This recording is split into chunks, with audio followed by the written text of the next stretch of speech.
नमस्ते दोस्तों, आप सभी का एक बार फिर से स्वागत है हमारे यूट्यूब चैनल टिलिस्मी स्टोरीज़ पर। कैसे हैं आप सब? उम्मीद है कि आप सभी एकदम मस्त होंगे। तो दोस्तों, मैं फिर से हाजिर हूं आपके लिए शैडो गॉड की एक नई और धमाकेदार कड़ी लेकर। लेकिन एपिसोड शुरू करने से पहले अगर आपने अभी तक हमारे चैनल टिलिस्मी स्टोरीज़ को सब्सक्राइब नहीं किया है तो प्लीज़ अभी कर लीजिए। और हाँ दोस्तों, इस कहानी की हर नई कड़ी रोज़ रात को इसी समय आएगी, तो थोड़ा धैर्य रखिएगा।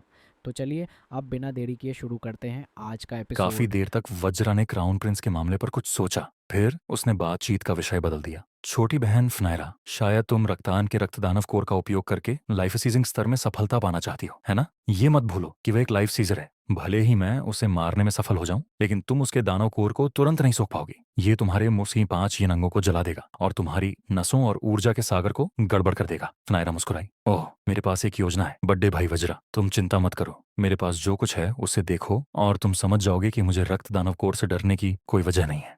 जब उसकी ऊर्जा कलाएं बर्फ के सार को जादुई प्रतीकों में बदल रही थीं, जो उसके शरीर में प्रवेश कर गए, तो वह अपने पैरों पर खड़ी हो गई और अपना हाथ आगे बढ़ाया, जिसके भीतर एक मोती था। यह इतना चमकीला था कि इसे देखना मुश्किल था और यह साफ तौर पर अपार शक्ति से भरा हुआ था। उससे निकलने वाली पवित्र चांदी जैसी रोशनी आसमान में ऊपर उठ गई, जिससे बर्फ उससे दूर चली गई। उस चांदी की रोशनी में एक दिव्य ड्रैगन दिखाई दे रहा था, जो घूम रहा था और दहाड़ रहा था। अचानक ऐसा लगा जैसे सच में कोई ड्रैगन मौजूद है, जिससे सांस लेना लगभग मुश्किल हो गया। बंगिश तुरंत पीछे हटने लगा। उसकी आंखें अविश्वास से फैल गईं। साफ तौर पर उसे बिल्कुल भी अंदाजा नहीं था कि फनायरा के पास ऐसी कोई चीज है। यह एक महान खजाना था, एक ड्रैगन पर्ल। वज्रा ने चौंक कर कहा। उसने तुरंत अपनी असली ऊर्जा फैलाई, जैसे कि वह उस पर हमला करके उसे चुराने वाला हो। लेकिन फिर उसने क्राउन प्रिंस के बारे में सोचा और अपनी ऊर्जा को शांत किया। एक धीमी सीटी बजाते हुए उसने कहा, मुझे यकीन नहीं हो रहा है कि तुम्हारे पास ड्रैगन पर्ल है। वे इतने दुर्लभ हैं कि मुझे नहीं लगता कि एकेडमी में भी कोई है या नहीं। तुम्हें ये कहाँ से मिला छोटी बहन?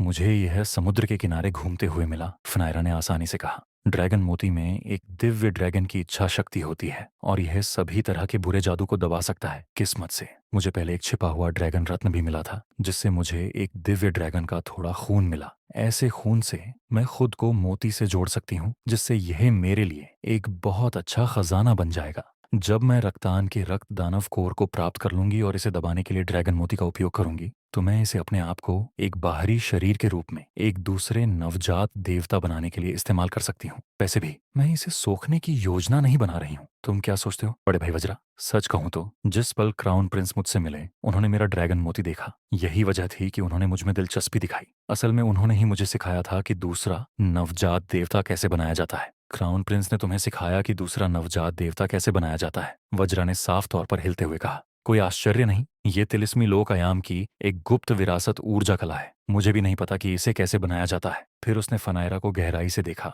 यह एक शाही श्रेणी की ऊर्जा कला है, जिसे एकेडमी से पाने के लिए आमतौर पर 10,000 से ज्यादा योग्यता अंक खर्च करने पड़ते हैं। इसे किसी और को देना भी मना है। अगर उन्हें पता चल गया तो वे ऐसा करने वाले की ऊर्जा कला को बेकार कर देंगे। लेकिन क्राउन प्रिंस एक अलग मामला है। आम नियम उन पर लागू नहीं होते और किसी की हिम्मत नहीं होगी कि उन पर इल्जाम लगाए। तुम बहुत भाग्यशाली हो कि तुमने उनका ध्यान खींचा, छोटी बहन फनायरा। बहुत बढ़िया, मैं रक्तान को मारने में तुम्हारी मदद करूंगा। मुझे बस उम्मीद है कि जब तुम्हें मौका मिलेगा तो तुम क्राउन प्रिंस के सामने मेरे लिए कुछ अच्छी बातें कह सकोगी।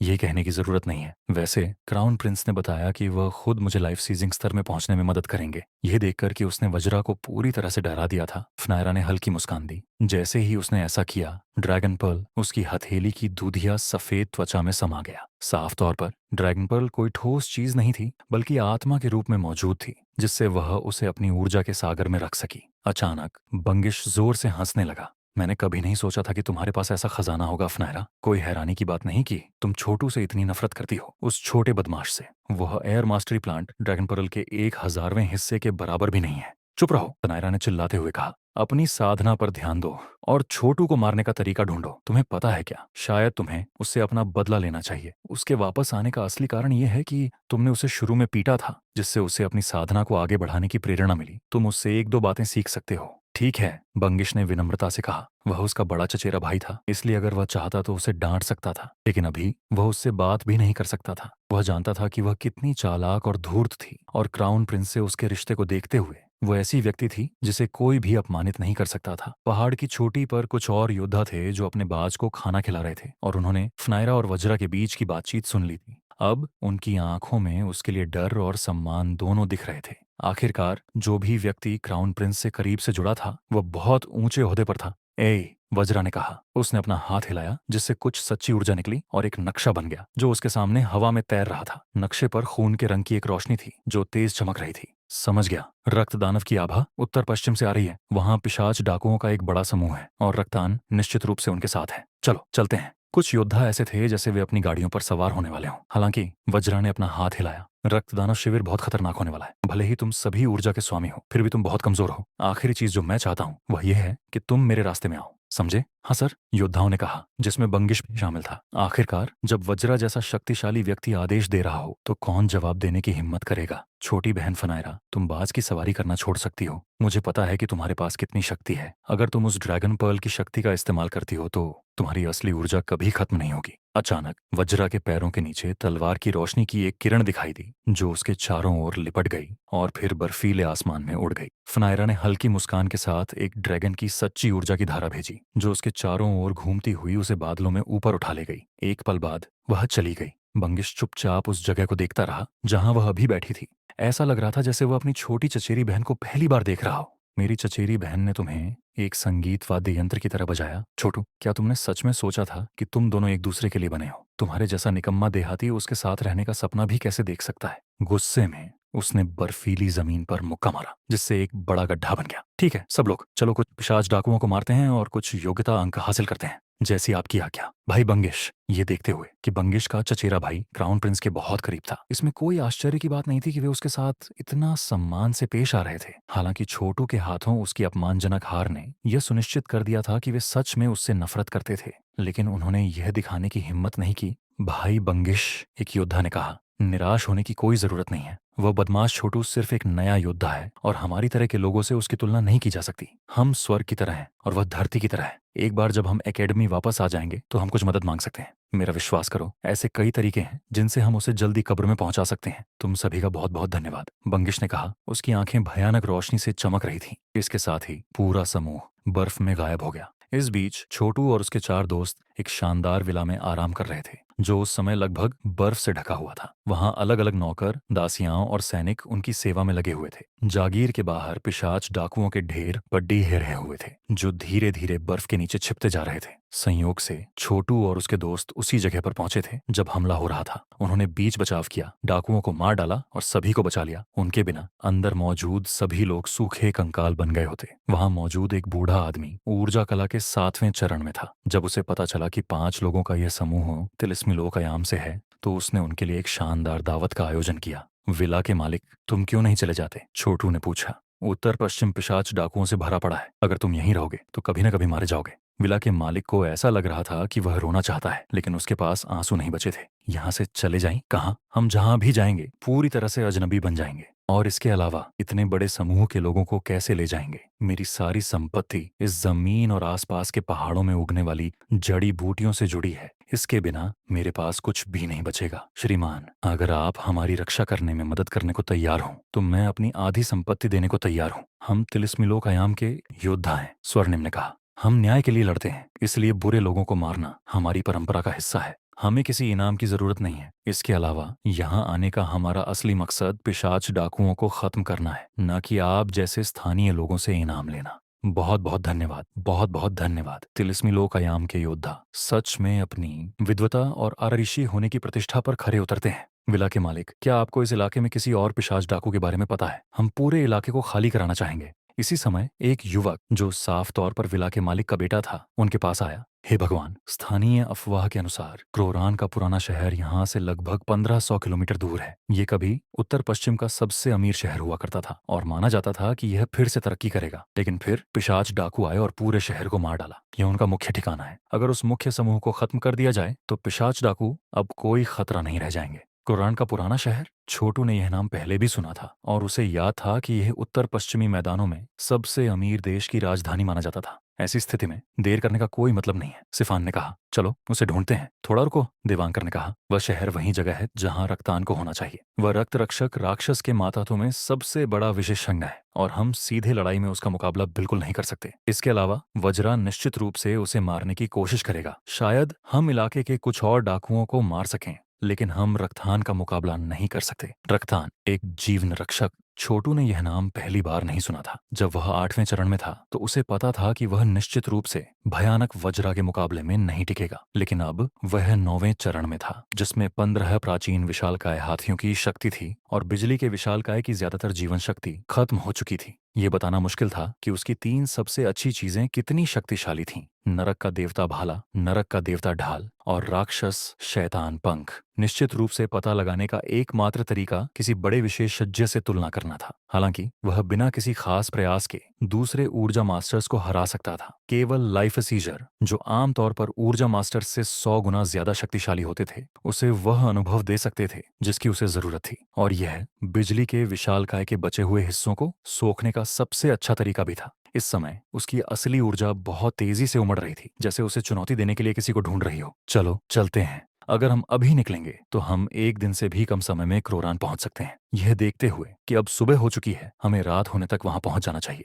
बर्फीली रात का अंधेरा राक्षसों और शैतानों को खत्म करने के लिए एकदम सही है। छोटू खड़ा हो गया और उसके 4 दोस्त भी उसके साथ हो लिए। जाने से पहले उन्होंने कपड़े बदले, सफेद कपड़े और लबादे पहने जो स्नोबियर के फर से बने थे। वे न केवल बहुत गर्म थे, बल्कि वे बड़े पैमाने पर छलावरण भी प्रदान करते थे, जिससे पिशाच लुटेरों पर घात लगाना बहुत आसान हो जाता था। स्नोबियर का फर इतना गर्म होता था कि उससे इंसान भी रात की कड़ाके की ठंड में जिंदा रह सकता था। बेशक ये पोशाकें उन्हें विला के मालिक ने तोहफे में दी थीं, क्योंकि छोटू और उसके दोस्त तिलिस्मिलोकायाम के गहन ऊर्जा कला के योद्धा थे। इसीलिए वे अपने साथ कपड़ों का कोई फालतू सामान नहीं लाए थे। लेकिन इन स्नोबियर के लबादों के साथ वे अपनी असली ऊर्जा को बचा पाएंगे। इस तरह कपड़े पहने हुए वे रात के सफेद धुंध में गायब हो गए और बर्फ में तेजी से आगे बढ़ते हुए अपने पीछे कोई निशान भी नहीं छोड़ा। वे लगभग रात होने तक अपने नक्शे का पीछा करते रहे, जिसके बाद उन्हें अपने आसपास की ठंड में खून की गंध महसूस हुई। छोटू ने अपनी जगह पर रुककर हाथ बढ़ाया और एक बर्फ का टुकड़ा अपनी उंगली पर गिराया।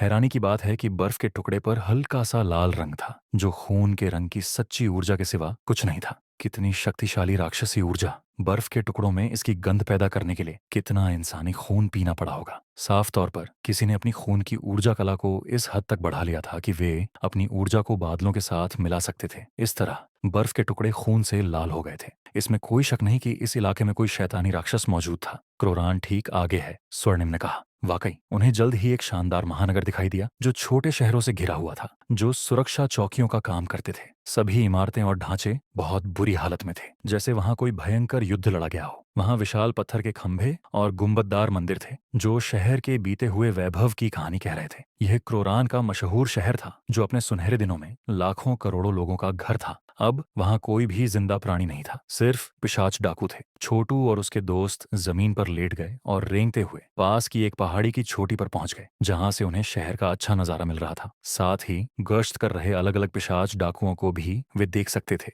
उनके पहने हुए खून लाल रंग के कपड़े चमकती हुई सफेद बर्फ में उन्हें खास तौर पर अलग दिखा रहे थे। वे बहुत तेजी से आगे बढ़ रहे थे और क्योंकि उनके शरीर की बनावट ठंडी इन तत्वों पर आधारित थी, इसीलिए उन पर कड़ाके की ठंड का कोई असर नहीं हो रहा था। अफवाहों के मुताबिक रक्तदानव ऊर्जा कलाओं की साधना करने और खूब खून पीने के बाद कोई भी इंसान रक्तदानव बन सकता है। शानदार शक्ति के साथ साथ इससे स्वभाव में भी भयानक बदलाव आता है और वह इंसान इंसानी खून पीकर जिंदा रहने पर मजबूर हो जाता है। इतने सारे डाकू! छोटू की आंखें ब्लेड की तरह चमक रही थीं जब वह उस दृश्य को देख रहा था। छोटे सुरक्षा वाले शहरों में 5वें से 9वें चरण तक के दसियों हजार पिशाच डाकू ये गश्त कर रहे थे।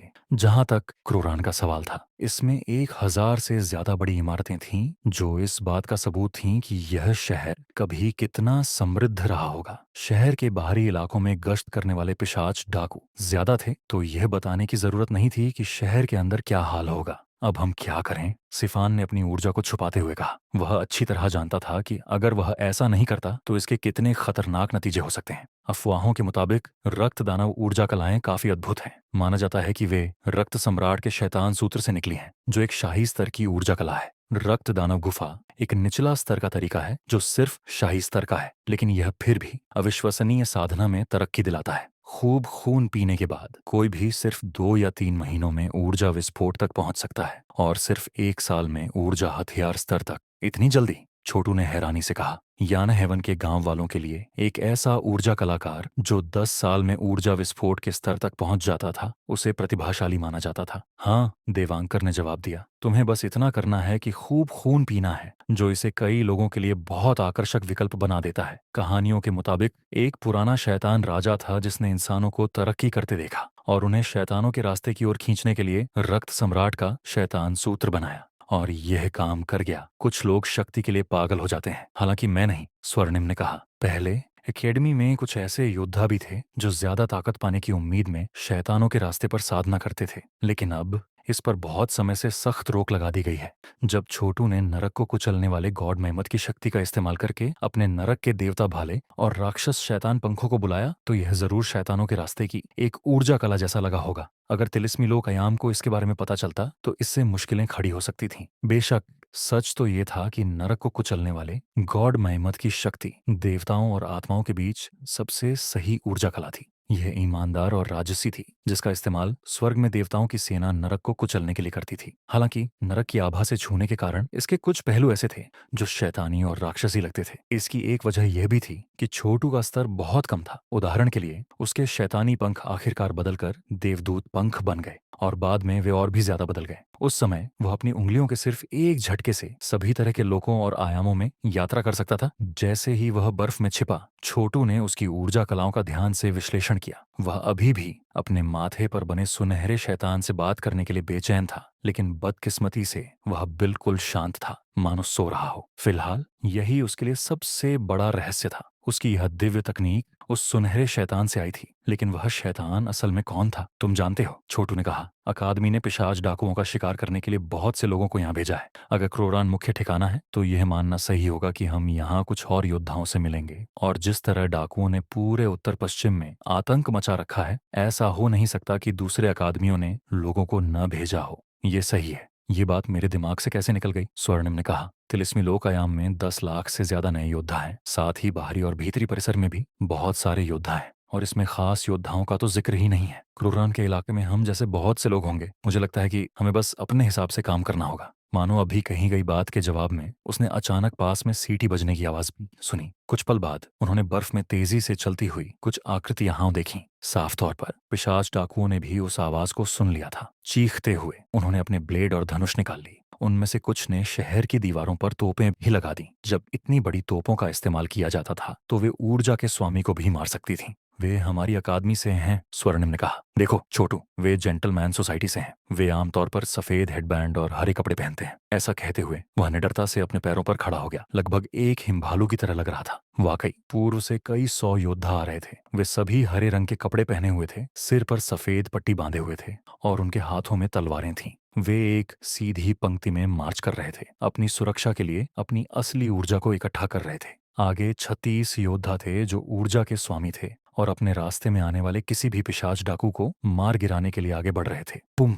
दीवार पर लगी तोपों में से एक अचानक पीछे की ओर झुकी और उसने जेंटलमैन सोसाइटी के योद्धाओं की ओर एक बहुत बड़ा गोला दागा। जवाब में उन्होंने चिल्लाते हुए अपनी ऊर्जा को एक विशाल सुरक्षा कवच बनाने के लिए छोड़ा, जिसने उस गोले को हवा में ही रोक दिया और उसे वापस शहर की दीवार से टकरा दिया। तुरंत दर्जनों पिशाच डाकू तबाह हो गए। इसके बाद कई 100 योद्धाओं ने एक साथ चिल्लाया, थंडर फिस्ट! उसी समय उन सभी ने बिल्कुल सही समय पर मुक्कों से वार करना शुरू कर दिया। ऊर्जा की एक विशाल लहर शहर के दरवाजे से टकराई। विशाल मजबूत धातु का दरवाजा इस तरह टूटकर बिखर गया जैसे वह कागज का बना हो। छोटू ने देखा कि जेंटलमैन सोसाइटी के सैकड़ों योद्धाओं ने एक शहर के गेट को तोड़ दिया जिसका वजन 1 लाख पाउंड था। फिर उन्होंने पूरी ताकत से ऊर्जा कला का इस्तेमाल किया और पहरे पर मौजूद पिशाच लुटेरों को काट डाला। अविश्वसनीय, छोटू ने धीरे से कहा। यह जेंटलमैन सोसाइटी बहुत मजबूत है। जैसे ही वह बर्फ में छिपा, छोटू ने उसकी ऊर्जा कलाओं का ध्यान से विश्लेषण किया। वह अभी भी अपने माथे पर बने सुनहरे शैतान से बात करने के लिए बेचैन था, लेकिन बदकिस्मती से वह बिल्कुल शांत था, मानो सो रहा हो। फिलहाल यही उसके लिए सबसे बड़ा रहस्य था। उसकी यह दिव्य तकनीक उस सुनहरे शैतान से आई थी, लेकिन वह शैतान असल में कौन था, तुम जानते हो? छोटू ने कहा। अकादमी ने पिशाच डाकुओं का शिकार करने के लिए बहुत से लोगों को यहाँ भेजा है। अगर क्लोरान मुख्य ठिकाना है तो यह मानना सही होगा कि हम यहाँ कुछ और योद्धाओं से मिलेंगे। और जिस तरह डाकुओं ने पूरे उत्तर पश्चिम में आतंक मचा रखा है, ऐसा हो नहीं सकता कि दूसरे अकादमियों ने लोगों को न भेजा हो। यह सही है। ये बात मेरे दिमाग से कैसे निकल गई? स्वर्णिम ने कहा। तिलिस्मी लोकायाम में 10 लाख से ज्यादा नए योद्धा हैं। साथ ही बाहरी और भीतरी परिसर में भी बहुत सारे योद्धा हैं, और इसमें खास योद्धाओं का तो जिक्र ही नहीं है। क्रोरान के इलाके में हम जैसे बहुत से लोग होंगे। मुझे लगता है कि हमें बस अपने हिसाब से काम करना होगा। मानो अभी कही गई बात के जवाब में उसने अचानक पास में सीटी बजने की आवाज सुनी। कुछ पल बाद उन्होंने बर्फ में तेजी से चलती हुई कुछ आकृतियां देखीं। साफ तौर पर पिशाच डाकुओं ने भी उस आवाज को सुन लिया था। चीखते हुए उन्होंने अपने ब्लेड और धनुष निकाल लिए। उनमें से कुछ ने शहर की दीवारों पर तोपें भी लगा दी। जब इतनी बड़ी तोपों का इस्तेमाल किया जाता था तो वे ऊर्जा के स्वामी को भी मार सकती थीं। वे हमारी अकादमी से हैं, स्वर्णिम ने कहा। देखो छोटू, वे जेंटलमैन सोसाइटी से हैं। वे आमतौर पर सफेद हेडबैंड और हरे कपड़े पहनते हैं। ऐसा कहते हुए वह निडरता से अपने पैरों पर खड़ा हो गया। लगभग एक हिमभालू की तरह लग रहा था। वाकई पूर्व से कई 100 योद्धा आ रहे थे। वे सभी हरे रंग के कपड़े पहने हुए थे, सिर पर सफेद पट्टी बांधे हुए थे और उनके हाथों में तलवारें थीं। वे एक सीधी पंक्ति में मार्च कर रहे थे, अपनी सुरक्षा के लिए अपनी असली ऊर्जा को इकट्ठा कर रहे थे। आगे 36 योद्धा थे जो ऊर्जा के स्वामी थे और अपने रास्ते में आने वाले किसी भी पिशाच डाकू को मार गिराने के लिए आगे बढ़ रहे थे। बूम! दीवार पर लगी तोपों में से एक अचानक पीछे की ओर झुकी और उसने जेंटलमैन सोसाइटी के योद्धाओं की ओर एक बहुत बड़ा गोला दागा। जवाब में उन्होंने चिल्लाते हुए अपनी ऊर्जा को एक विशाल सुरक्षा कवच बनाने के लिए छोड़ा, जिसने उस गोले को हवा में ही रोक दिया और उसे वापस शहर की दीवार से टकरा दिया। तुरंत दर्जनों पिशाच डाकू तबाह हो गए। इसके बाद कई 100 योद्धाओं ने एक साथ चिल्लाया, थंडरफिस्ट! उसी समय उन सभी ने बिल्कुल सही समय पर मुक्कों से वार करना शुरू कर दिया।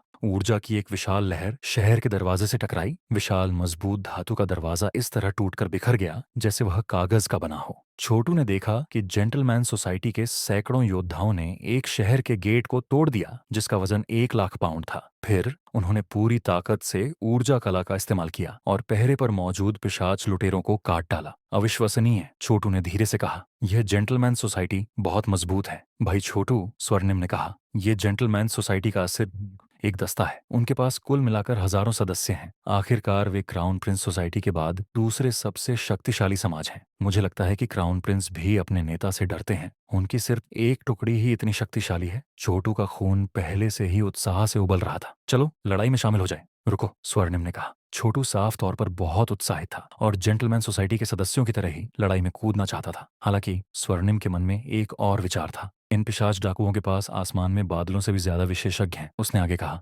देखो, जेंटलमैन सोसाइटी के योद्धा सच में शहर में बहुत दूर तक नहीं जा पाते हैं। हम चारों यहाँ क्यों नहीं रुकते और बचे खुचे लोगों को मार डालते हैं? जहां तक तुम्हारा सवाल है भाई छोटू, तुम्हारा साधना का स्तर सबसे ऊंचा है, इसलिए तुम शहर में घुसकर डाकुओं के खजाने को खोजने की कोशिश कर सकते हो। हमारी सेज मोनार्क सोसाइटी अभी अभी बनी है और हम पूरी तरह से खाली हाथ हैं। हमें नए लोगों को आकर्षित करने के लिए कुछ बड़ा धन इकट्ठा करना होगा। छोटू को तुरंत समझ में आ गया कि स्वर्णिम सही कह रहा है। अगर वह क्रोरान में खजाने का भंडार ढूंढ सकता है तो सिद्धांत रूप में यह लुटेरों को मारने से कहीं ज्यादा कीमती हो सकता है। आखिरकार पिशाच डाकू पिछले कुछ समय से उत्तर पश्चिम में आतंक मचा रहे थे, इसलिए निश्चित रूप से उन्होंने काफी धन दौलत जमा कर ली होगी। इसके अलावा उन्होंने क्रोरान को भी लूट लिया था। कुल मिलाकर यह इतनी संपत्ति थी जो शायद 1000 यान हेवन से भी ज्यादा होगी। सबसे अच्छी बात यह थी कि छोटू के पास भारी मात्रा में धन अपने साथ ले जाने का एक तरीका था। जरूर यह एक अच्छा विचार है। मैं आखिरकार इस अंगूठे की अंगूठी का अच्छे से इस्तेमाल कर सकता हूँ। स्वर्णिम की ओर देखते हुए उसने कहा, ठीक है, तुम चारों जेंटलमैन सोसाइटी के पास ही रहो और किसी भी पीछे छूटे हुए को मार डालो। अगर हालात बदलते हैं तो उसके हिसाब से फैसला करना। मैं क्रोरान में घुस जाऊंगा और देखूंगा कि क्या उनके अंदर सच में कोई ताकतवर विशेषज्ञ है। अगर नहीं तो मैं तुम्हें मेरे साथ आने का संदेश भेजूंगा। नहीं तो मैं अकेले ही उनके खजाने की खोज करूंगा। बेशक उसके 4 दोस्तों को इस बात का बिल्कुल अंदाजा नहीं था कि उसके पास अंगूठे की अंगूठी है। हालांकि वे जानते थे कि अगर वह पिशाच डाकुओं द्वारा जमा किए गए खजाने का थोड़ा सा हिस्सा भी ले आया तो भी यह जरूर फायदे का सौदा होगा। वे सब समझ रहे थे कि क्या हो रहा था। यहाँ पर उनके लिए अमीर बनना मुमकिन नहीं था, खासकर तब जब जेंटलमैन सोसाइटी के विशेषज्ञ भी वहां मौजूद थे। ऐसी स्थिति में योग्यता अंक जुटाने की कोशिश करने से कहीं बेहतर होगा कि खजाने का भंडार ढूंढ लिया जाए। जिस तरह से चीजें हो रही थीं, उससे यह साफ था कि सेज मोनार्क सोसाइटी के 5 सदस्यों में स्वर्णिम सबसे ज्यादा समझदार था। बेशक छोटू काफी बुद्धिमान था, लेकिन वह सिर्फ 18 साल का था, जिससे वह सबसे छोटा था। भले ही फनायरा के साथ हुई घटना उसकी जिंदगी बदलने वाली थी, फिर भी दूसरों के मुकाबले उसके पास अनुभव की कमी थी। थोड़ी और बातचीत के बाद छोटू ने रफ्तार पकड़ी और क्रोरान के अंदरूनी हिस्सों में चला गया। दरअसल वह अपनी ऊर्जा कलाओं में इतनी तेजी से आगे बढ़ रहा था कि ऊर्जा का कोई भी स्वामी उसे देख भी नहीं सकता था। उसके सभी दोस्त हैरान रह गए। इतनी तेजी! कुछ ही पलों में वह हजारों कदम दूर था, जहां उसने आसानी से शहर की दीवार को पार कर लिया, जो सैकड़ों मीटर ऊंची थी। दीवार के ऊपर मौजूद पिशाच लुटेरे कुछ कर पाते उससे पहले ही उन्हें मार दिया गया और उनके दानव कोर निकाल लिए गए। इस बीच कई दिशाओं से सीटी की आवाजें सुनाई दे रही थीं, क्योंकि तिलिस्मी लोकायाम के और भी योद्धा शहर को घेरने के लिए पहुंच गए थे। हर तरफ अफरा तफरी मची हुई थी, क्योंकि पिशाच डाकू अपनी जान बचाने के लिए भाग रहे थे। इस मौके पर देवांकर ने वह सवाल पूछा जो उन सभी के दिमाग में घूम रहा था। सिफान, अब जब तुम ऊर्जा के मास्टर हो तो तुम पहले से कहीं ज्यादा समझदार हो। क्या तुम बता सकते हो कि भाई छोटू का साधना का स्तर किस पायदान पर है? सिफान ने एक पल के लिए अपने होंठ सिकोड़े। शायद तुम सभी को उसकी असली ऊर्जा को महसूस करने का मौका मिला होगा जब उसने हमारी साधना के स्तरों को सुधारा था। खैर, ऊर्जा का मास्टर बनने के बाद भी मैं कहूंगा कि मैं उससे 1% भी शक्तिशाली नहीं हूं। और जब उसने बंगिश पर हमला किया तो मुझे लगता है कि उसने अपनी पूरी ताकत का केवल 10% ही इस्तेमाल किया। इतना शक्तिशाली? वे चौंक गए। क्या इसका मतलब यह नहीं है कि वह लाइफ सीजर जितना शक्तिशाली है? आखिरकार पहली सफलता मिलने पर लाइफ सीजर ऊर्जा के मास्टर से 100 गुना ज्यादा ताकतवर होते हैं। ठीक है, अगर भाई छोटू सच में इतने मजबूत हैं तो हमारी छोटी सी सेज मोनार्क सोसाइटी के पास सच में बड़ा बनने का मौका हो सकता है। हम सभी लगभग 1 दशक तक नए योद्धा के तौर पर अटके रहने से परेशान हैं, है ना? नाम कमाने का एकमात्र तरीका किसी खास और ताकतवर इंसान पर निर्भर होना है, लेकिन ऐसे किसी ने कभी हमारी तरफ ध्यान नहीं दिया। लेकिन भाई छोटू निश्चित रूप से ऐसा इंसान बनने की राह पर है। यह स्वर्णिम ही था जिसने आखिरी बात कही। हमारी कुल ताकत बाहरी या भीतरी परिसरों के योद्धाओं जितनी ही है, या यहाँ तक कि खास योद्धाओं जितनी भी। बस बात इतनी है कि हमारी साधना का स्तर बहुत कम था और हमारे समूह में हमारा कोई प्रभाव नहीं है। अगर हम भाई छोटू के साथ बने रहेंगे तो हमारी साधना का स्तर निश्चित रूप से बढ़ता रहेगा। चलो, यहाँ पीछे छूटे हुए लोगों को मारने पर ध्यान लगाते हैं। क्रोरान की घेराबंदी के साथ डाकू जल्द या बाद में भागने वाले हैं। चलो, जब तक हम कर सकते हैं कुछ योग्यता अंक कमा लेते हैं। पुस्स! छोटू क्रोरान की ऊंची इमारतों के बीच से तेजी से आगे बढ़ा और चौड़ी सड़कों से होता हुआ शहर के बीचों बीच पहुंच गया। बेशक सड़कों पर बहुत सारे पिशाच डाकू थे जो शहर की दीवारों की ओर भाग रहे थे। हवा को राक्षसी ऊर्जा और खून की बदबू से भर रहे थे। जमीन खून से सनी हुई थी और इमारतों के अंदर सूखे शव अभी भी दिखाई दे रहे थे। आज तक क्रोरान का पुराना शहर एक भूतिया शहर से ज्यादा कुछ नहीं था। कहानियों में यह जगह कभी संपन्न क्रोरान राष्ट्र की राजधानी हुआ करती थी, जहां लाखों करोड़ों लोग रहते थे।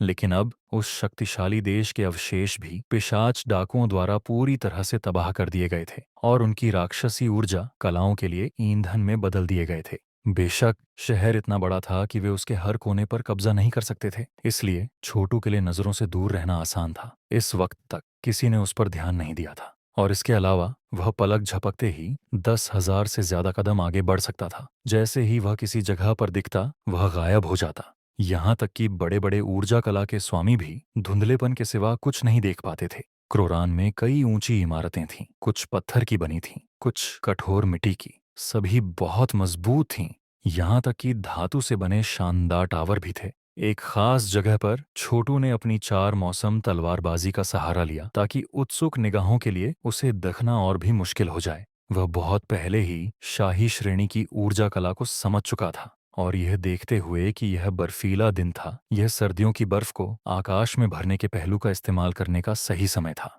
उसने अपनी असली ऊर्जा को बाहर भेजा, उसे बर्फ के साथ मिला दिया, जिससे बर्फ के टुकड़ों से भरा एक ऊर्जा क्षेत्र बन गया। अब जो कोई भी उसे देखता उसे घूमती हुई बर्फ के ढेर के अलावा कुछ नहीं दिखाई देता। 4 सीजन्स स्वॉर्ड प्ले में अपने आसपास की प्रकृति के साथ घुल मिलकर अपनी आभा को छिपाने की क्षमता थी। यहाँ तक कि ऊर्जा का कोई भी स्वामी उसे महसूस नहीं कर पाएगा, क्योंकि वह बर्फीली हवा के झोंके की तरह पुराने शहर की गहराइयों में तेजी से आगे बढ़ रहा था। जैसे जैसे वह आगे बढ़ता गया उसे कम पिशाच डाकू दिखे और फिर भी उसने जो भी देखा वह पिछले वाले से ज्यादा ताकतवर था। उसने यह भी देखा कि कुछ सबसे शानदार हवेलियों में खून के कुंड बनाए गए थे जिन पर पिशाच डाकू नेता तैनात थे। वे सभी ऊर्जा के शैतानी स्वामी थे और फिर भी किसी ने भी छोटू पर ध्यान नहीं दिया। वुश! वह चुपचाप 9 मंजिला इमारत की छत पर उतरा, जो पहले साफ तौर पर एक रेस्तरां था। यह शानदार ढंग से बनाया गया था, सोने की पत्तियों से जड़े लोहे के खंभों से भरपूर।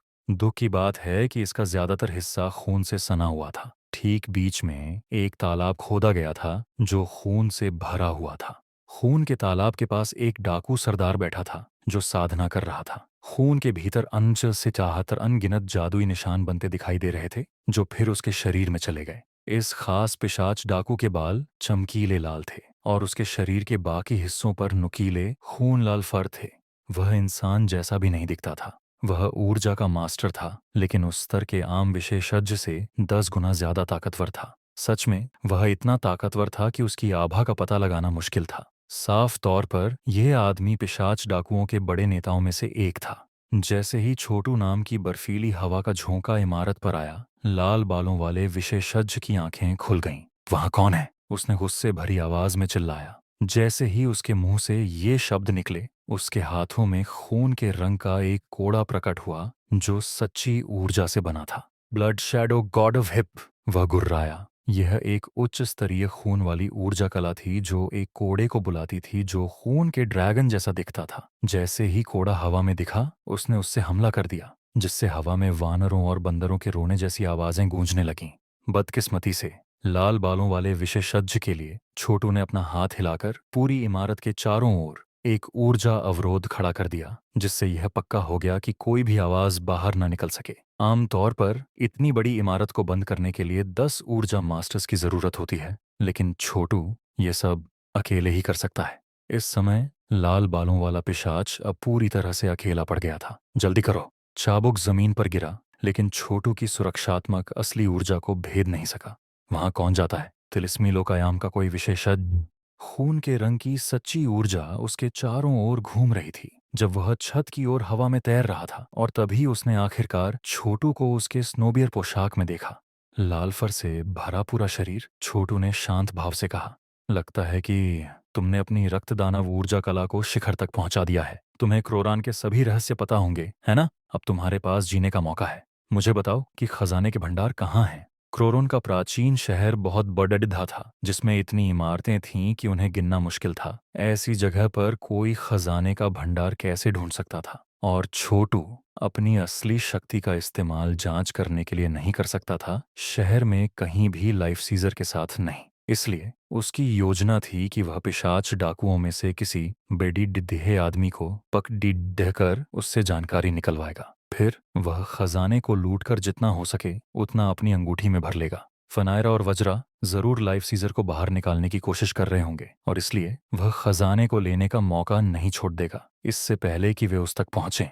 यह निश्चित रूप से उन्हें गुस्सा दिलाएगा। और तुम कौन हो? लाल बालों वाला पिशाच डाकू गुर्राया। उसके चेहरे पर बहुत सारे बाल थे, इसलिए उसके हाव भाव को समझ पाना मुश्किल था, लेकिन उसकी आवाज के तरीके से पता चलता था कि वह एक क्रूर और दुष्ट आदमी था। इससे कोई फर्क नहीं पड़ी रहता कि मैं कौन हूं। छोटू ने जवाब दिया, मुझे बताओ कि खजाने के भंडार कहाँ हैं? लाल बालों वाला जोर से हंसा। खजाना पहले ही खून दानव गुफा में भेज दिया गया है। अगर तुम्हें ये चाहिए तो वहां जाकर इसे ढूंढो। अचानक छोटू के पीछे एक रहस्यमयी खून के रंग की छाया दिखाई दी, जो एक बौढ़े हाथ में बदल गई और तेजी से उसकी ओर बढ़ी। टकराना! छोटू की असली शक्ति ने उस हाथ को टुकड़ों में तोड़ धकर पूरी तरह से खत्म कर दिया। तो लगता है तुम चाहते हो कि मैं तुमसे जबरदस्ती ये सब करवाऊं। मैं अच्छा बनना चाहता था, लेकिन मुझे लगता है कि मैं इसे मुश्किल तरीके से करूंगा। तुम सच में सोच रहे होगे कि मैं बेवकूफ हूं।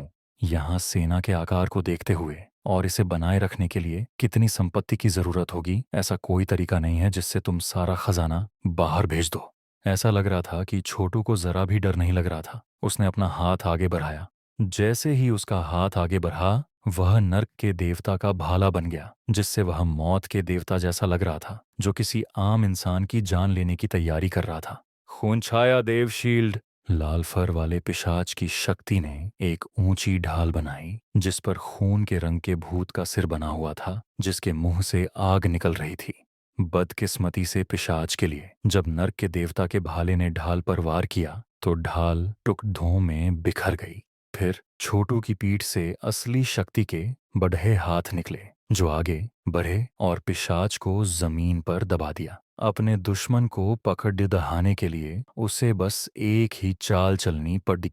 बेशक पिशाच का लाल फर कुदरती तौर पर जहरीला था और इसे छूने वाले किसी भी इंसान को मार सकता था, लेकिन छोटू असली शक्ति के हथियारों का इस्तेमाल कर रहा था, जिससे यह पक्का हो गया कि उसे बिल्कुल भी चोट न लगे। बात करने के लिए तैयार हो। उसने पिशाच में असली शक्ति की एक तेज लहर भेजी। नरक कुचलने वाले गॉड मैमथ की विनाशकारी ताकत का एक हल्का सा स्पर्श, जिसने पिशाच की नसों पर बुरा असर डालना शुरू कर दिया। पिशाच चिल्लाया क्योंकि उसके लाल बाल सूख गए थे और राख जैसे चेहरे वाला एक अद्भुत आदमी सामने आया। छोटू ने अपनी असली शक्ति का इस्तेमाल करके उस आदमी की सारी खून दानव शक्ति कलाओं को अपनी शक्ति के सागर में खींच लिया था, और अब वह इतना दबाव डाल रहा था कि यह साफ था कि वह उसे अपाहिज करना चाहता था। मैं बात करूंगा, पिशाच चिल्लाया। मैं बात करूंगा। शाही महल से 30 मीटर नीचे एक गुप्त रास्ता है, शहर के बिल्कुल बीच में। वहीं खजाना है। उत्तर पश्चिम में हमने जो कुछ भी लूटा है वह सब वहीं है।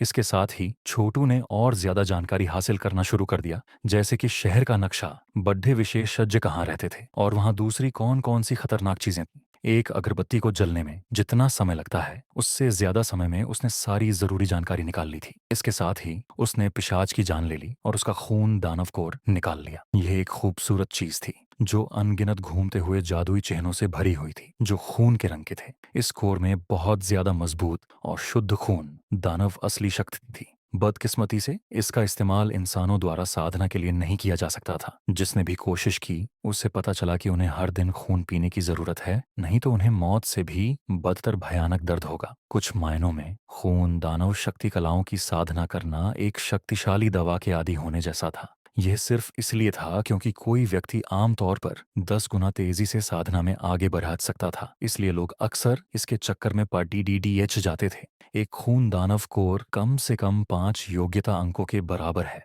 इसे ध्यान से देखने के बाद छोटू ने इसे अपनी अंगूठी में डाल लिया, जिसे वह उस समय खुले तौर पर पहने हुए था। राक्षसी देवता इजस। जैसे ही उसकी असली शक्ति बाहर निकली, बादलों की गरज जैसी आवाजें आने लगीं, जिससे एक गहरा सुनहरा कवच बन गया जिसने उसे सिर से पैर तक ढक लिया। असली शक्ति का कवच ऐसा लग रहा था जैसे यह काले सोने से बना हो, और देखने में यह डरावना था। इसकी पीठ पर कई नुकीले कांटे थे और हेलमेट पर 2 घुमावदार सींग थे जो ड्रैगन के सींगों की तरह दिखते थे। दस्ताने भी नुकीले थे। हर एक में उंगली की लंबाई के 9 कांटे थे, जो 9 को आखिरी संख्या होने का संकेत देते थे। यह एक नई हालत थी जिसे अब उसका नरकीय देवता इंजिस अपना सकता था, क्योंकि अब वह शक्ति का स्वामी नरकीय देवता प्लेट कवच था। अभी वह किसी जिंदा ज्वालामुखी के लावा में उतर सकता था और उसे कोई चोट नहीं लगती। कोई भी साधारण असली शक्ति भी उसे चोट नहीं पहुंचा सकती थी। यह एक और वजह थी कि उसे भरोसा था कि वह वज्र से मुकाबला कर सकता है। उसकी ब्रह्मांडीय सूर्य ज्वाला तलवार भी नरकीय देवता प्लेट कवच को नहीं भेद सकती थी। उसके नरकीय देवता प्लेट कवच को पहनने का एक और अच्छा कारण यह था कि हेलमेट की वजह से यह पहचानना मुश्किल था कि वह कौन है। कोई भी यह नहीं पहचान सकता था कि वह छोटू है। मैं वज्रा से मिलने का इंतजार नहीं कर सकता, और तुम भी फनायरा। ऐसा मत सोचो कि उसके समर्थन की वजह से तुम जो चाहो कर सकती हो। मैं उसे तुम्हारे सामने ही मार डालूंगा, और तब तुम्हें एहसास होगा कि जब बात मेरे सामने आएगी तो तुम्हारा सारा घमंड बेकार हो जाएगा। इस तरह नरकीय देवता प्लेट कवच में लिपटा हुआ छोटू एक बार फिर तेजी से आगे बढ़ा और बर्फीली हवा के झोंके की तरह शहर की इमारतों के बीच से गुजरा, जिसे बड्ढे से बता विशेषज्ञ भी नहीं समझ पाया कि वह एक इंसान था। थोड़ी ही देर में वह शहर के बीच में पहुंच गया, जहां उसने शाही महल देखा। एक मजबूत और शानदार इमारत जो यानहेवन से 10 गुना बढ़ी थी। यहाँ तक कि छत की टाइलें भी सोने की परत से ढकी हुई थीं और फर्श सोने की ईंटों से बना हुआ था। हालांकि अब दुनिया में सोना मुद्रा के तौर पर इस्तेमाल नहीं होता था, फिर भी इसे बहुत कीमती माना जाता था। इसलिए सिर्फ सजावट के लिए इतना ज्यादा सोना इस्तेमाल करना यह दिखाता था कि क्रोरान का शाही परिवार कितना अमीर था। जैसे ही छोटू महल के पास पहुंचा, उसे महसूस हुआ कि वहां कोई बहुत ताकतवर चीज छिपी हुई है। जैसे ही छोटू महल के पास पहुंचा, उसे महसूस हुआ कि वहां कोई बहुत ताकतवर चीज छिपी हुई है। यह किसी पुराने जमाने के बहुत बड्ढे जानवर की तरह था, जिसमें इतनी ज्यादा ताकत थी कि उसके सिर्फ सांस लेने से ही आसपास का मौसम बदल जाता था। वह खून के रंग की असली शक्ति का एक खंभा भी मुश्किल से देख पा रहा था, जो सीधा आसमान की ओर जा रहा था। ये जरूर कोई लाइफ सीजर ही कर सकता था। मैं उसके बारे में बाद में सोचूंगा। सबसे पहले जरूरी चीजें, गुप्त रास्ता और खजाना। वह शाही महल के किनारे जमीन पर उतर गया। रात होने की वजह से और चारों तरफ चार मौसम तलवारबाजी की सर्दियों की बर्फ वाली असली शक्ति होने के कारण किसी ने उसे नहीं देखा। इसके अलावा शहर के किनारे से आ रही लड्ढे की आवाजें ध्यान भटका रही थी, जिससे उसके लिए बिना पकड़े गए आगे बढ़ना और भी आसान हो गया। उतरने के बाद उसने खुद को एक जमी हुई खाई के किनारे पाया। ये पूरी 1000 कदम चौड़ी थी, लेकिन बर्फ उतनी मोटी थी जितनी एक आदमी की लंबाई होती है। पूछताछ के दौरान कुछ दिन पहले उसे पता चला था कि महल के नीचे के इलाकों को खाई से जोड़ने वाली एक जमीन के नीचे की पाइपलाइन थी। महल के नीचे सच में कई रास्ते थे, एक तरह की भूल भुलैया जिसका इस्तेमाल पिछले सैकड़ों और यहाँ तक कि हजारों सालों में क्रोरान द्वारा जमा किए गए धन को रखने के लिए किया गया था। और पिशाच डाकुओं ने तो उस जमा किए हुए धन को और भी बढ़ा दिया था। हालांकि भूल भुलैया जाल और फंदों से भरी हुई थी। छोटू की शक्ति कलाएं इतनी ज्यादा तरक्की कर चुकी थीं कि उसे उनके बारे में चिंता करने की जरूरत नहीं थी। कर्रर! उसने तुरंत अपनी असली शक्ति की एक तेज लहर से बर्फ में एक छेद कर दिया और फिर उसमें कूद गया और खाई के तल में डूब गया। वहां बहुत अंधेरा था, लेकिन छोटू अभी भी मछलियों को इधर उधर तैरते हुए देख सकता था। उसे यहाँ ऊर्जा इकट्ठा करने वाली गोलियों को सोखने दूं, फिर मैं दूसरे भंडार गृह में जा सकता हूँ। बिना किसी हिचकिचाहट के उसने कुछ असली शक्ति अंगूठी में भेजी, त्रिशूल को पकड़ा और फिर उसे बाहर खींच लिया। तुरंत हथियार उसके हाथ में कांपने लगा। त्रिशूल को हवा में लहराते हुए उसने पास के एक बक्से को तोड़ डाच दिया, जिससे अंदर की सारी ऊर्जा इकट्ठा करने वाली गोलियां बाहर बिखर गईं। फिर उसने अपनी असली शक्ति से गोलियों को कुचल दिया, जिससे वे एक दवा की धुंध में बदल गईं, जो त्रिशूल की ओर बहने लगी। लालची त्रिशूल ने तुरंत सारी ऊर्जा सोख ली। यह चीज बहुत जल्द एक दानव बनने वाली है। वह त्रिशूल के अंदर बनने वाले अनगिनत शक्ति के रास्तों को देख सकता था, जो धीरे धीरे फैलकर उसकी पूरी बनावट को भर रहे थे, क्योंकि उसे और ज्यादा ऊर्जा इकट्ठा करने वाली गोलियां मिल रही थीं। अगर वह आखिरकार एक सच्चा आत्मा हथियार बन जाता, तो वह ऊर्जा के स्वामी से भी ज्यादा मजबूत होगा। मानव रूपी असली शक्ति। बुलाए गए मानव रूपी ने और ज्यादा बक्से तोड्डी ने और उनमें मौजूद ऊर्जा इकट्ठा करने वाली गोलियों को सोखने के लिए त्रिशूल चलाया। आखिरकार उसे सच में पेट भरकर खाने का मौका मिल रहा था। मुझे आश्चर्य है कि अगर वह यहाँ मौजूद सारी ऊर्जा इकट्ठा करने वाली गोलियों को सोख ले तो वह कैसे बदलेगा। उत्साह से भरकर वह और ज्यादा खजाने के भंडार गृहों की तलाश में तेजी से आगे बढ़ा। त्रिशूल को अपना काम करने के लिए पीछे छोड़ दिया और उसे वह भंडार मिले भी। एक के बाद एक कमरे में ऊर्जा इकट्ठा करने वाली गोलियों के ढेर लगे हुए थे। वह ऐसे 100 से ज्यादा कमरों में गया जहां उसे ज्यादातर मध्यम दर्जे की दवाइयां भी मिली। उनमें से कोई भी उसे खास पसंद नहीं आया। आखिरकार वह एक विशाल कक्ष में पहुंचा जहां फर्श, दीवारें और छत सफेद जेड में बदल गए थे, जिनमें सोने की डिजाइन और दुर्लभ क्रिस्टल जड्ढे हुए थे। चारों ओर बने कियोस्क और मंडपों के बीच धुंध घूम रही थी और जमीन असली शक्ति से ढक रही थी। तभी उसकी नजर एक विशाल क्रिस्टल के बने हुए लौकी पर पड़ी, जो एक आम इंसान से आधा ऊंचा था। लौकी में सोने की रंग की कई दवाइयां भरी हुई थी, बिल्कुल वैसी ही जैसी उसे ब्लैक कॉर्प्स पर्वत में उस सफेद बंदर की हवेली की गुफा में मिली थी। ओह वाह! Golden 9 transformation pills. इन गोलियों का इस्तेमाल ऊर्जा के स्वामी स्तर तक पहुंचने के लिए किया जा सकता था और ये बहुत कीमती थीं। जितना वह बता सका, वहां ऐसी कई 100 गोलियां थीं। खुश होकर उसने सीधे लौकी को अपनी अंगूठी में खींच लिया।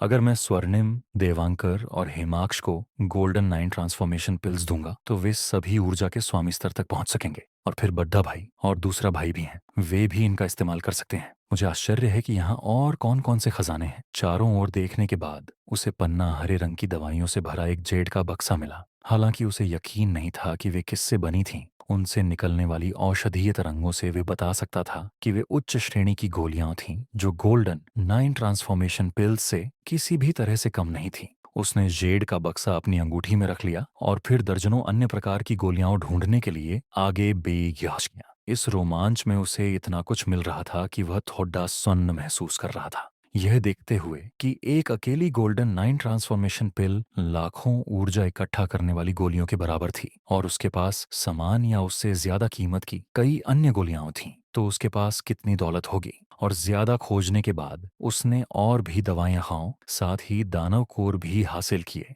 और वे सभी ऊर्जा के स्वामी स्तर के दानवों के बच्चों से थे। एक जगह उसे एक ऐसी जगह मिली जहां कई दानव कोर कमरे में चमकती हुई रोशनी डाल रहे थे। हैरानी की बात यह थी कि दानव कोर असल में एक भित्ति चित्र का हिस्सा थे। इसमें एक साधु जैसा दिखने वाला व्यक्ति, जिसका सिर मुंडा हुआ था और जिसने एक भिक्षु की तरह वस्त्र पहने थे, एक विशाल काले बाघ पर सवार था। उस तस्वीर से किसी पुराने जानवर की आभा निकल रही थी, कुछ ऐसा जो किसी को भी अंदर तक झकझोर दे। जहां तक साधु की बात है, उसके पीछे गोल गोल प्रभामंडल तैर रहे थे जो कमरे के सबसे दूर के कोने तक रोशनी फैला रहे थे। प्रभामंडल की तस्वीरों में कम से कम 10,000 दानव कोर थे और वे सभी ऊर्जा के स्वामी स्तर के थे। इस भित्ति चित्र को बनाने के लिए किसी को 10,000 से ज्यादा उच्च स्तरीय दानवों को मारना पड़ा था। और फिर भी छोटू के लिए इससे भी ज्यादा चौंकाने वाली एक और बात थी। उस साधु के हाथ में एक मोती था जिसे वह अपने द्वारा सवार किए जा रहे बाघ को खिलाने वाला था। वह मोती इतना चमकीला और चमकदार था कि छोटू बता सकता था कि वह जीवन छीनने वाले स्तर के दानव का दानव कोर था। हे भगवान,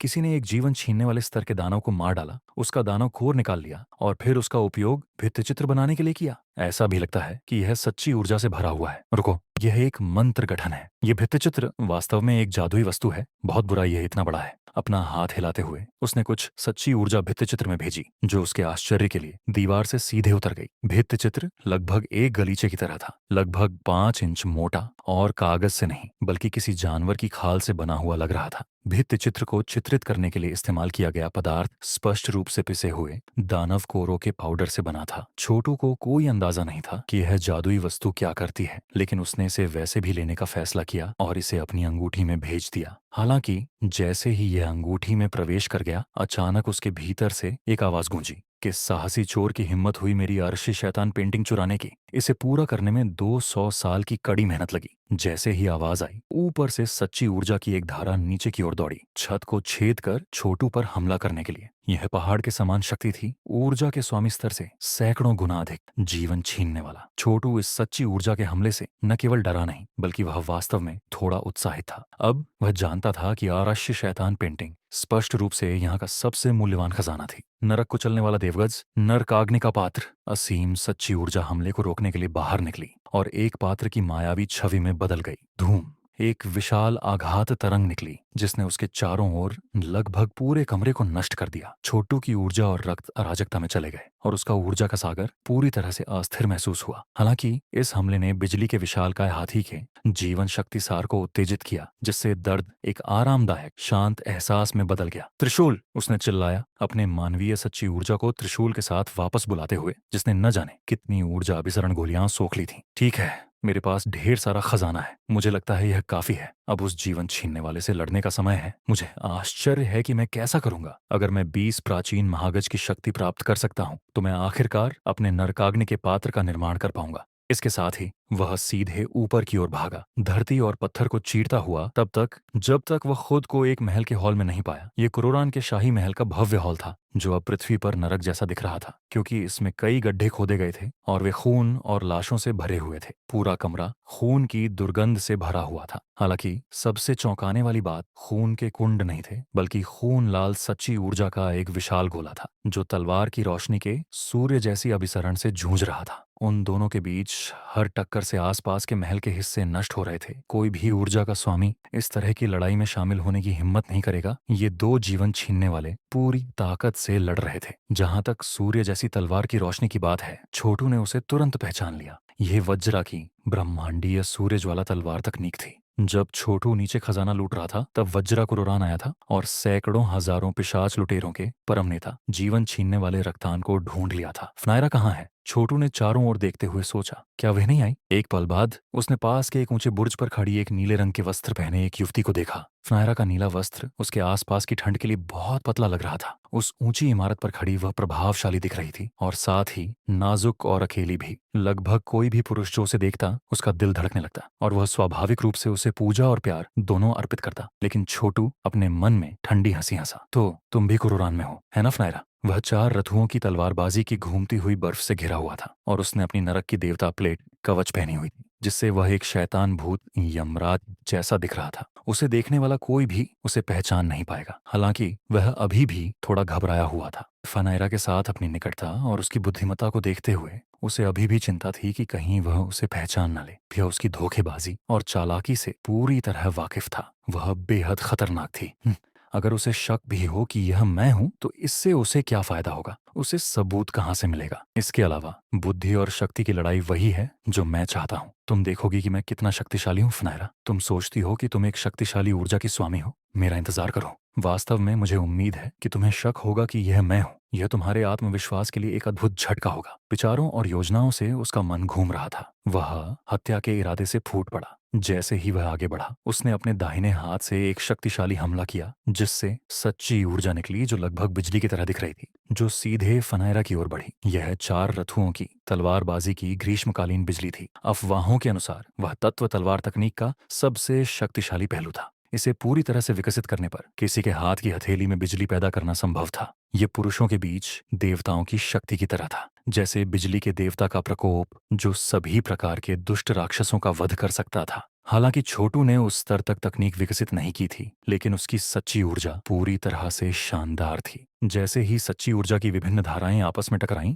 उन्होंने गरज जैसी गड़गड़ाहट की आवाज पैदा की, जिससे शहर की कई इमारतें हिल गईं। वह बिजली की तरह हमला कर रहा था, अपने लक्ष्य को मारने के लिए तैयार। वह वास्तव में यह देखने के लिए बहुत उत्सुक था कि फनायरा इस हमले से कैसे निपटेगी।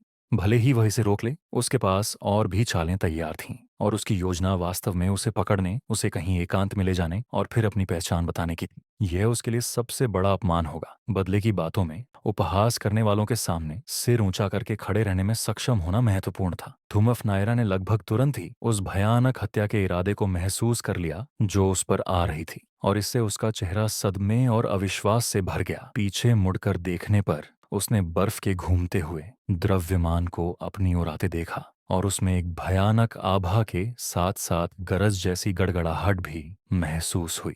हालांकि वह चौंक गई थी, लेकिन एक पल बाद उसने अपना संतुलन रिगेंड कर लिया, और फिर भी उसने वापस लड़ने की तैयारी नहीं की। वह यह देखने के लिए इंतजार कर रही थी कि बर्फीली हवा में यह व्यक्ति क्या करेगा। वह उस प्रकार की व्यक्ति थी जो चरम परिस्थितियों में भी शांत रह सकती थी। छोटू को इस पर आश्चर्य नहीं हुआ। पूरी तरह से ध्यान केंद्रित रखते हुए उसने हमला जारी रखा। उसकी आभा हर बीते पल के साथ अविश्वसनीय रूप से तीव्र होती गई। उसने इस एक हमले का उपयोग अतीत के अपमान को धोने और अपनी गरिमा को बहाल करने की योजना बनाई थी। इस वजह से वह फनायरा की शांति से खुद को डरने नहीं देगा। ठीक उसी क्षण फनायरा पर वार करने से ठीक पहले एक गरजती हुई आवाज हवा में गूंज उठी, डरावना नरक का बच्चा। अचानक फनायरा के ठीक सामने एक जलता हुआ सूरज उसकी रक्षा में सहायता के लिए प्रकट हुआ। ब्रह्मांडीय सूर्य ज्वाला तलवार फुस। सूर्य जैसी तलवार की रोशनी छोटू की ग्रीष्मकालीन बिजली तलवार तकनीक से टकरा गई, जिससे चारों दिशाओं में एक विशाल आघात तरंग निकली, जिसने आसपास के अधिकांश हिस्सों को नष्ट कर दिया और यहाँ तक कि सोने को भी राख में बदल दिया। ब्रह्मांडीय सूर्य ज्वाला तलवार की तेज गर्मी से जमीन पिघलने लगी।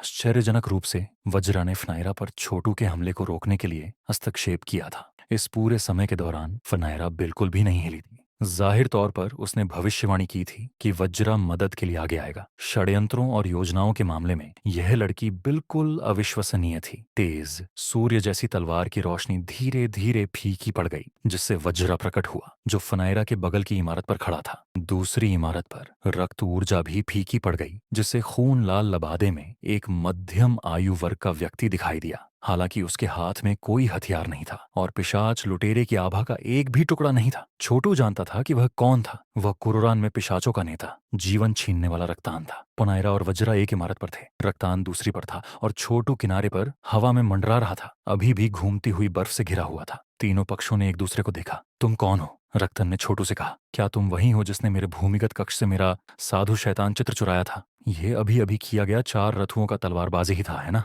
क्या तुम वसंत और शरद ऋतु के सदन से हो? हाँ, छोटू ने ऊंची आवाज में उत्तर दिया। मेरे पास तुम्हारा साधु शैतान चित्र है, जिससे मुझे अपनी सच्ची शक्ति दिखाने का मौका मिला। वसंत और शरद ऋतु के सदन को वसंत और शरद ऋतु संस्थान में बदलने में ज्यादा समय नहीं लगेगा, इसलिए इस चित्र को उसके लिए बधाई का उपहार समझो। क्या तुम मौत को बुलावा दे रहे हो? रक्तन गुर्राया। मित्र, फनायरा ने कहा, क्या तुम सच में वसंत और शरद ऋतु के सदन से हो? तुम रक्त दानव गुफा के इस राक्षस के साथ काम तो नहीं कर रहे हो? तुमने मुझ पर अभी हमला क्यों किया? मैंने तुम्हारा कुछ नहीं बिगाड़ा है। अगर मेरा किसी पर हमला करने का मन करता है तो मैं हमला करता हूँ। छोटू ने ठंडे स्वर में उत्तर दिया। उसका तुमसे क्या लेना देना है? यह स्पष्ट था कि फनायरा पहले से ही जानकारी के लिए जांच कर रही थी, लेकिन उसे परवाह नहीं थी। क्या तुम्हें नहीं पता कि ऐसा करने से वसंत और शरद ऋतु के सदन और अर्धदेव संस्थान के बीच संबंध खराब हो सकते हैं? या क्या ये सब एक नाटक है? सच है, 4 रथुओं की तलवारबाजी वसंत और शरद रथु के सदन का एक उत्कृष्ट अनुशासन है, लेकिन ऐसे कई विशेषज्ञ हैं जिन्होंने धोखे से इसे प्राप्त कर लिया है। मुझे बताओ तुम वास्तव में कौन हो, और तुम अर्धदेव संस्थान और वसंत और शरद ऋतु के सदन के बीच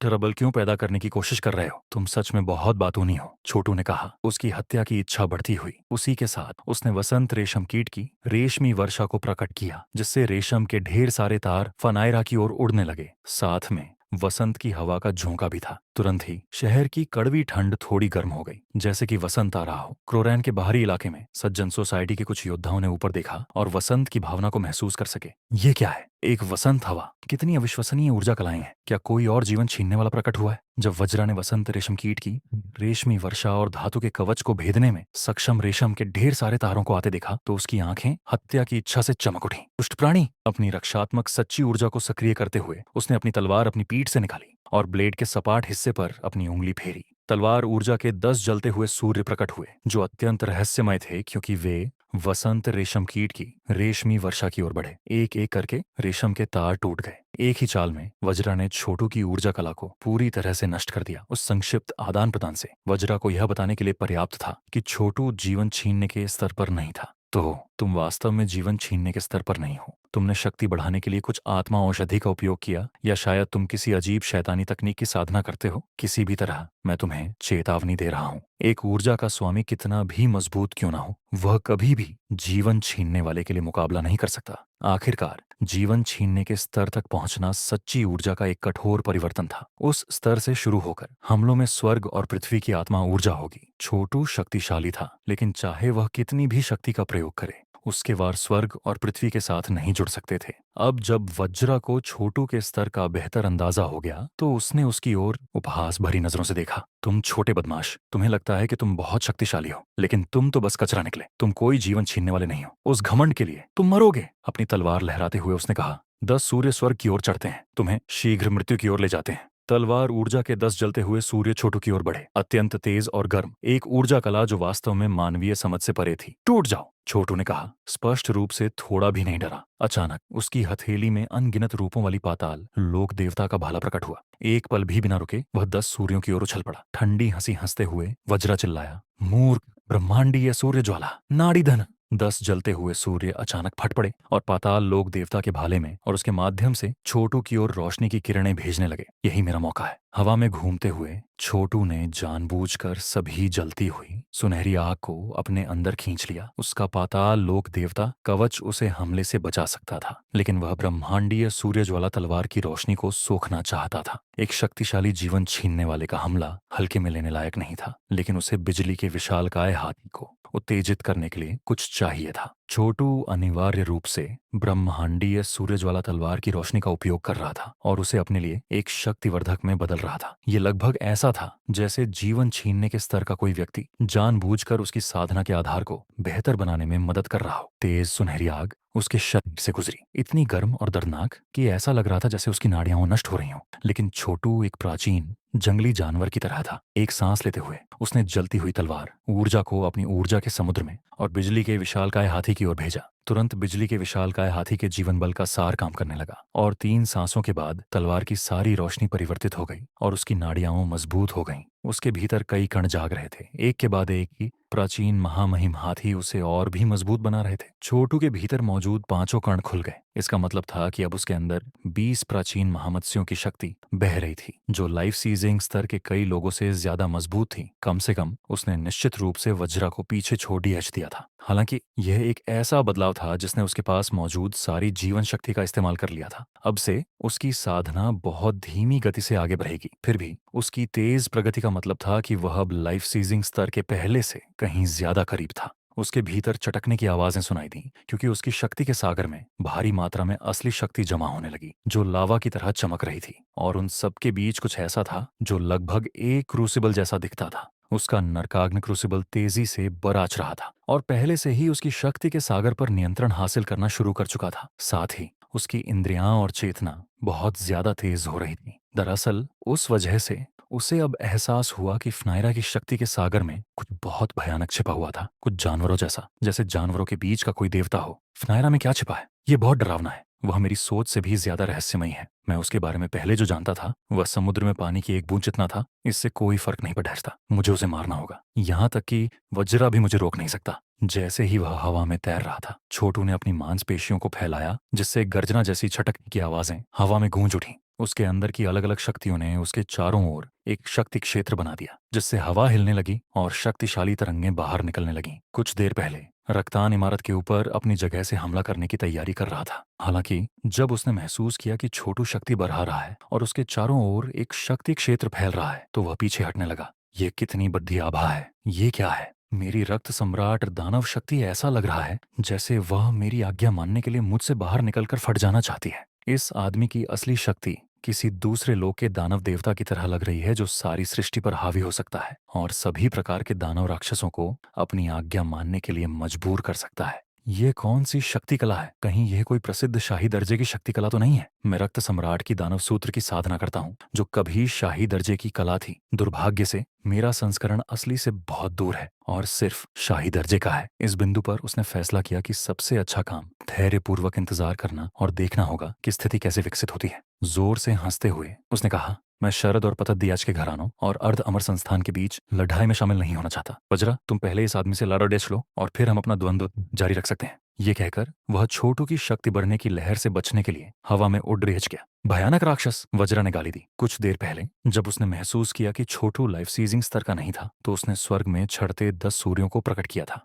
एक ऐसी कुशल चाल जिसे उसने सोचा था कि तुरंत घातक होगी। हालांकि उसकी असली शक्ति उसके दुश्मन के शरीर को नुकसान भी नहीं पहुंचा सकी थी और पूरी तरह से बेकार साबित हुई थी। दरअसल उसके दुश्मन ने फिर चौंकाने वाली शक्ति दिखाई। पलक झपकते ही छोटू के शक्ति क्षेत्र ने लगभग पूरे शाही महल को ढक लिया था। उस बिंदु पर उसने अपने चारों ओर घूमती हुई बर्फ को हटा दिया, 4 मौसम, तलवारबाजी का इस्तेमाल करना बंद कर दिया और इसके बजाय नरक को चलने वाले गॉड मैमथ की अजेय शक्ति पर पूरी तरह से भरोसा किया। उस आभा ने वज्रा का चेहरा बहुत गंभीर कर दिया। अब वह काले कवच पहने हुए एक लंबा आदमी देख सकता था, जिसके सिर पर लंबे सींग थे और जिसकी पीठ से भयानक कांटे निकले हुए थे। अचानक उसे ऐसा महसूस हुआ कि शायद वह यह लड़ाई नहीं जीत पाएगा। यह क्या हुआ? यह कौन सी तकनीक है? यह वास्तव में मेरी आत्मा के स्तर पर मुझे डरा रही है। मैं ब्रह्मांडीय सूर्य ज्वाला तलवार तकनीक की साधना करता हूँ, जिसकी कुंजी दुनिया को एक चमकते हुए सूर्य की तरह मानना है। नीचे की जमीन पर चमकते हुए जलते सूरज से